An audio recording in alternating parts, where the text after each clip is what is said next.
2019 সালের একটি ঘটনা যা শুধু বাংলাদেশ নয় পুরো পৃথিবীর মধ্যে চাঞ্চল্যের সৃষ্টি করেছিল। প্রথম সন্তান জন্ম দেওয়ার 26 দিন পর আবারও দ্বিতীয় সন্তান জন্ম দেন তিনি।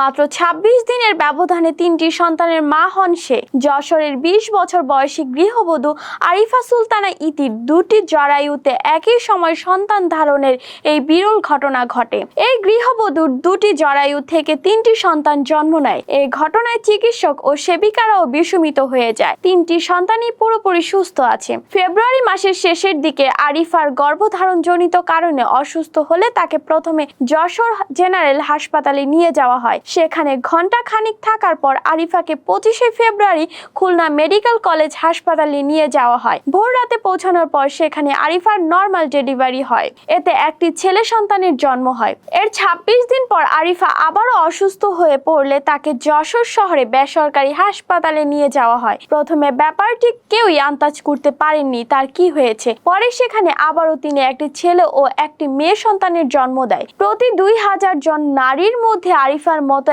একজন খুঁজে পাওয়া যায় যার 2টি জরায়ু থাকতে পারে, কিন্তু আরিফার মতো 2টি জরায়ুতে একই সঙ্গে গর্ভধারণ ও 3টি সন্তানের জন্ম সত্যিই বিরল ও বিস্ময়কর। তার প্রথম সন্তান জন্মের সময় দ্বিতীয় 2 সন্তানের কোনো অস্তিত্ব জানা যায়নি, কিন্তু তখন কেন জানা যায়নি এই প্রশ্ন অনেকের মনেই উঠেছে। আরিফার গর্ভাবস্থায় কখনো আল্ট্রাসোনোগ্রাফি করাননি। বাংলাদেশের অনেক গ্রামগঞ্জেই নারীরা চিকিৎসা সুবিধার সীমাবদ্ধতায় রয়েছে এবং অর্থনীতি অবস্থার কারণে নিয়মিত প্রসব পূর্ব পরীক্ষা করাতে পারেন না। ফলে আরিফার প্রথম সন্তান জন্মের সময় দ্বিতীয় 2 সন্তানের অস্তিত্ব কেউই বুঝতে পারেননি।